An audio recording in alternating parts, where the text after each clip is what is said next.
你有见过童颜巨乳吗？这个小学男生居然顶着一堆傲人的波霸走在路上，属实是赚足了路人的眼球。背后原因男莫女泪，竟是被无良整容医生给套路了，还欠下了2万巨款，被逼无奈，只有进入脱光光能赚钱俱乐部偿还巨额欠款。小汤米抱怨着牛奶的味道不得劲儿，母亲告诉他，因为奶牛怀孕了，所以最近多喝豆奶。父亲嫌弃地说，大豆含有雌性激素。母亲告诉他，一点豆奶又不可能让你一夜变性。隔壁的米尔顿将老爷子一把推了进来，告诉母亲自己和女儿苏西一大早就发现老爷子睡了他家农场，而此时的汤米眼里只有窗外的苏西。看到老爷子又把鞋弄丢了，老爷子赶紧狡辩是腌黄瓜害自己弄丢的。昨晚老爷子看到腌黄瓜在吸汽油，然后就上了车，过去阻止的老爷子被一下捂晕了，醒来就发现自己在婴儿床上，旁边还躺着个巨婴，原来是个重口味派对。一个穿着长袍的男人从蛋糕里蹦了出来，长袍下是戴着口罩的腌黄瓜先生，接着他就光头强附体，拿着电锯狂砍，还把人头插在爪子上跳舞。大家也要学习腌黄瓜先生哦，我的意思是注意戴口罩防范。接着可怜的老爷子被丢到一堆残肢里，一起被运到了米尔顿的农场，然后自己的鞋就被偷了。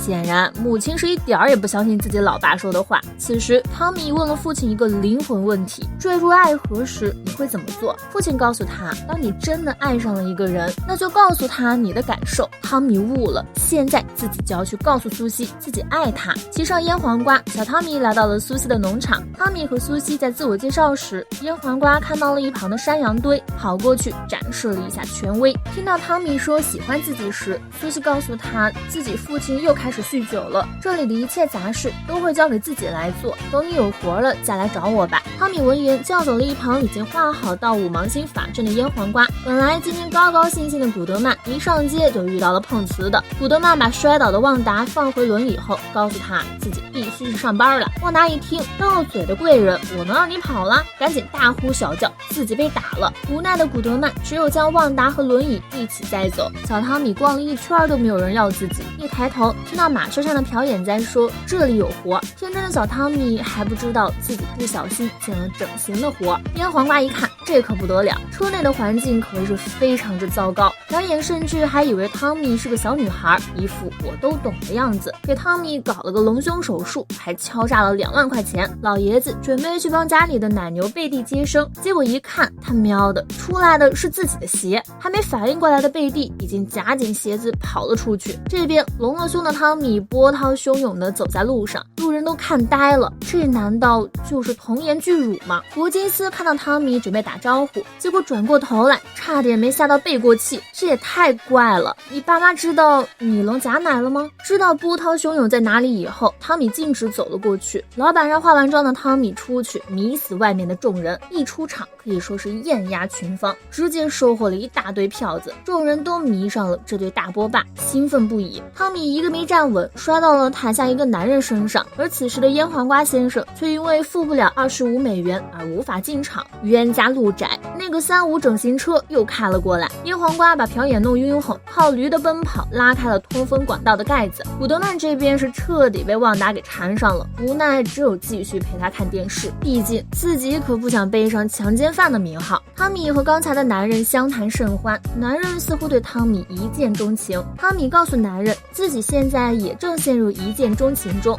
好家伙，这男人还以为汤米和他两情相悦，居然邀请汤米一起结婚。接着男人打通电话说自己要告诉自己的老婆和苏西，真是误打误撞了。这个男人就是苏西的废物老爹。影片开头的男人陶德终于决定来当一把坏男孩了，举起枪冲了进来，打开门就是震撼一整年的画面。自己的女友和他的坏新欢已经被残忍的改成了献祭的模样，背后是个大大的恶魔法阵。腌黄瓜看到这个男人进来，顺势就将黑锅丢了过去，但走出来时汤米已经不见了。这个女人的老公在外和脱衣舞娘偷腥，闹得家破人亡以后，偷腥对象居然是自己好闺蜜的儿子，这么离谱的事儿你见过吗？米尔顿来到古德曼的家，他现在特别生气，自己的老公居然要为了一个脱衣舞娘和自己离婚。果然男人都是大屁眼子。贝弗利赶紧表示自己的老公是个铁好人。下一秒弗洛伊德的电话就打来了，得知古德曼没去上班，米尔顿告诉他，你老公绝对在你头上种草。驱车来到镇子上，贝弗利看到自己家的货车，此刻古德曼再次准备离开，他严肃地说自己才不会碰别的女人。旺达又使出了撒泼打滚的招数，古德曼只有抱起他，准备放回椅子上。缘分就是如此奇妙。宠爱的贝弗利看到两人的姿势，以为在干不可描述之事，于是生气地离开了。米尔顿也看到了自己的老公和那个该死的脱衣舞娘待在一起，追了上去。正在车上和自己的洋娃娃过家家的警长看到这群人风风火火，吓了一跳，这3辆超速车简直是目无王法。老爷子正好跑过来告诉警长，自己的鞋现在牛逼的不行。警长婉拒了老爷子就离开了。可怜的老爷子一回头就看到了罪魁祸首拿着好梦喷雾看着自己。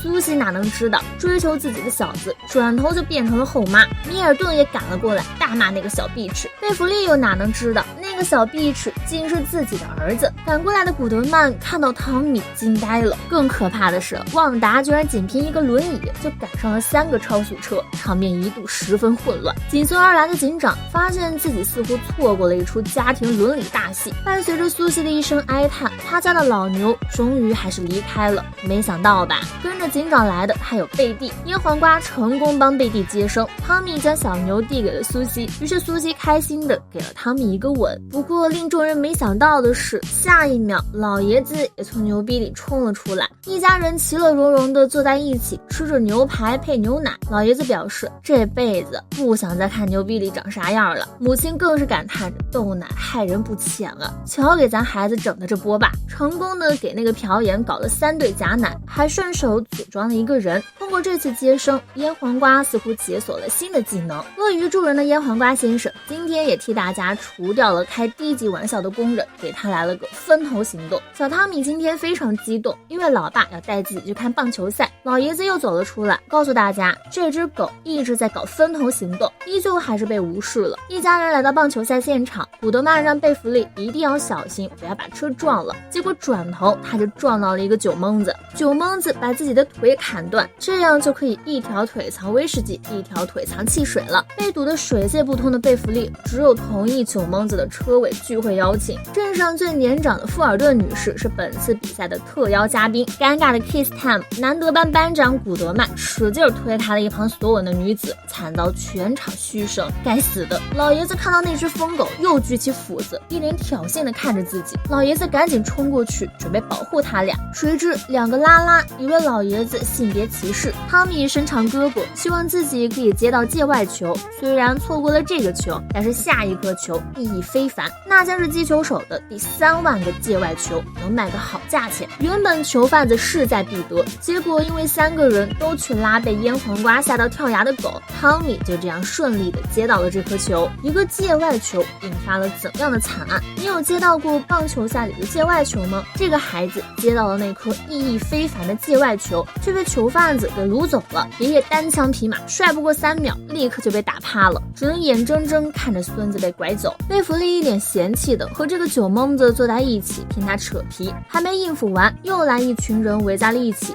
古德曼更是倒霉，排队买吃的又遇到 Kiss Time。女人的老公也是看热闹不嫌事儿大，一个劲儿起哄，看到古德曼强烈拒绝，直接给了一拳。老爷子是活这么大都没想到自己居然有一天会跟着自己最讨厌的虾仁饭腌黄瓜先生一块走，还以为他改邪归正了，要带自己去救汤米。结果老爷子就这样被关进了隔间里，腌黄瓜似乎准备就这样把老爷子热死在里面。拽着汤米的囚贩子说自己是个收藏家，想把汤米的球骗到手，结果因为琳达的捣乱，汤米直接溜掉了。汤米漫无目的的走到了更衣室，刚才打出出界球的吉姆正在里面叹气。吉姆觉得自己很失败，所以不想给汤米签名。汤米告诉他，你才没有失败，但当你把这颗球打向我时，是我经历过最棒的事。但小汤米明白这颗球对于吉姆来说很重要，所以这颗球应该给吉姆。结果一个失手，球砸到了吉姆的脸上，原本很感动的吉姆哇的一声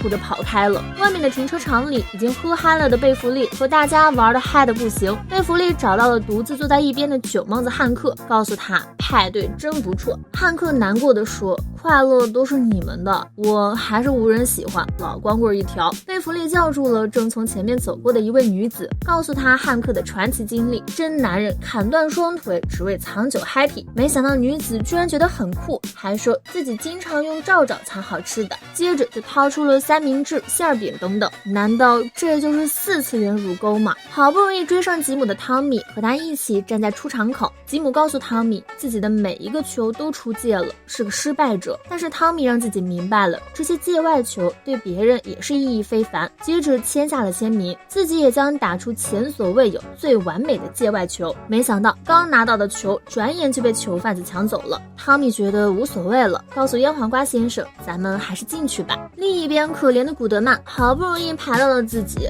Kiss Time 又来了。除了弗洛伊德外，老板也不知啥时候跑到了自己的身后。看着弗洛伊德满嘴的番茄酱，古德曼表示，我累了。可怜的老爷子此时已经被热得出现了幻觉。忽然门打开了，烟黄瓜先生一刀砍掉了球贩子的头。老爷子心想，给我看这个，还不如把我关在里面。比赛的现场，受到鼓励的吉姆居然成功的打出了全垒打，一个球砸在了富尔顿脸上，眼看他就要被淹死在刚抢来的饮料里。古德曼赶紧救起了他，来了个人工呼吸。好死不死的 Kiss Time 又出现了，尴尬的古德曼只觉得自己被针对了。老爷子惨叫着直接来到了赛场裸奔，被警长给逮捕。外面的贝弗利也成功当了一把红娘，还以为这次车子成功的没有划痕了，结果贝弗利一头撞在了车子上。回到家的烟黄瓜也给小主人汤米带去了惊喜，是那颗签了名的界外球。